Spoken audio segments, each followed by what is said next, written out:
Hi guys, and welcome to the Wargamer and another review. Now this is going to be the first in a series of videos I'm going to be doing over the coming months, which is going to be looking at airbrushes and airbrushing accessories. Now I do airbrushing in my own work. I don't tend to do it in my tutorials. They mainly focus on brushwork, but in this series I'll be looking at an airbrush, a compressor, some various paints, and also accessories such as cleaning products and things like that. So I'll be kicking off the series by taking a look at a Sparmax airbrush, notably the Max-4 that I've got on my hand here. So here we have the Sparmax dual action airbrush from the Max series, and you can see this is the Max-4, which includes the 0.4mm nozzle. Now in here we also get the extra crown shaped needle cap and also the single action and dual action valves as well. Now removing this cardboard sheath, we have this nice plastic carry case, and all the instructions are in the bottom there as well. Just undoing this, you can actually see we've got the airbrush, we've also got the single action valve in here as well. Now this basically, what you do is if you swap this out in to the bottom here, rather than this trigger controlling both the spray and the spread of the actual paint and also the airflow by pressing it down, it just controls the spread instead, so you just have the backwards motion instead of the up-down motion instead. So we also get the small crown cap here, which just unscrews, and you unscrew the end and pop this on there. Now the airbrush itself is actually quite nice and weighty. I mean, sometimes with these kind of the more budget range, you find that they're a little bit too light. There's not really much weight to them, which I kind of like the fact that it's got the weight to it. It gives you a bit more free feedback, a little bit more control, and gives it like a nice, good quality feel as well. Now one of the interesting features about this, especially for it being more of a budget airbrush, is the actual locking nut on the end. So if you just unscrew this, we get full range of the spread. We can pull it all the way back and get a nice large spread. But by just twisting that inwards, we actually lock off how far we can pull the trigger back, which means we get a much smaller spray, which is great for doing fine detail work. Now the cap itself comes with this nice little cap, so you're not going to accidentally spill it out if you're moving it quite vigorously, although you shouldn't really be. And also we get the two double screwed nozzles on the end as well, which are excellent for cleaning out your needle and cleaning out your nozzle. You can just about see the needle just in the front there. So now we've looked at the actual airbrush itself, let's get some paint in here and let's see how it performs. So here we have the Max-4, and I've hooked it up to my Hourta Studio Series compressor, running about 30 psi through this at the moment. Now I've got the dual action valve on the end here, so I can both control the airflow and also the needle itself. And I've used my chucking nut to get a very small spread, just so you can see how small we get. So just press on here and you can just about see the line just appearing out there. Probably go a little bit smaller than this. This is a 0.4mm nozzle, which can give you a fairly fine line. It's good for doing glowing eyes or weapon glows, things like that.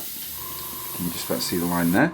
And if I just loosen up the chucking nut, you can see the difference of the spread as I go further back. So you get quite a nice large spread, good for painting large areas or painting scenery or vehicles, for example. Let's see there, we've got a nice dusting spray of the action's quite nice as well. Pulling it back on here is quite a nice action on the spring itself.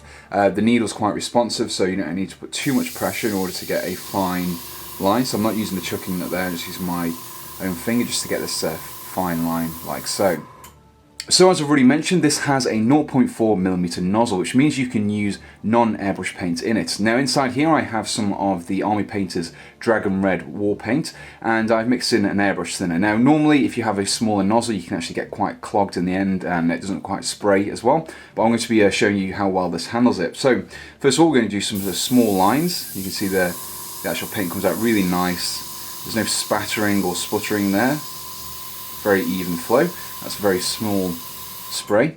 However, I want to open up the nozzle slightly and get a larger spray. You can see it covers just as easily, like so.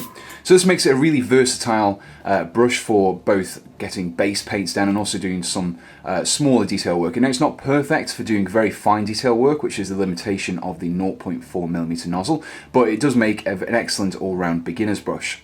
So now we've looked at the actual Sparmax Max-4, let's get an overall summary for it. So that concludes my review of the Sparmax Dual Action Series Max-4 Airbrush, and overall it's a really fantastic brush for beginners. It's got a 0.4mm nozzle, as I already mentioned, and it's excellent for doing base coating or priming your miniatures, or even doing some smaller, finer detail work. Now you're not going to get as much kind of fine control as you would do on a 0.2mm nozzle, for example, but if you're just starting out, it's an excellent practice brush. And the great thing as well, with being a larger nozzle size, it means it's a lot easier to clean, a lot more forgiving in that respect. You're not going to get it all clogged up by using high pigmentation paint such as those from the Army Painter. Now, probably one of the biggest draws for this airbrush is the price point. Now, I've seen similar kind of quality airbrushes with fewer features actually sell for around about £100, £120, something like this. Now, this is actually retail price at £47.50, which really is extremely cheap for an airbrush like this. You've got things like the dual and single action adapters on there. You've got the locking nut on the end, which is excellent if you're just starting out. You haven't kind of got that fine control sorted out just yet. So it really is an excellent price brush if you don't want to be investing loads in order to get started with airbrushing. So what I'll do is I'll pop a link in the description below which will take you directly to airbrushes.com, where you can pick one of these up for £47.50, which is a bargain if you ask me. So do let me know what you thought of this review as well, because it's the first one of these kind of reviews that I've done before. So it's interesting to see what your feedback is, and also if you'd like to see more these kind of things in the future. So do subscribe to be kept up to date with all my future airbrushing videos I'm planning on doing, and until next time, thanks for watching and goodbye.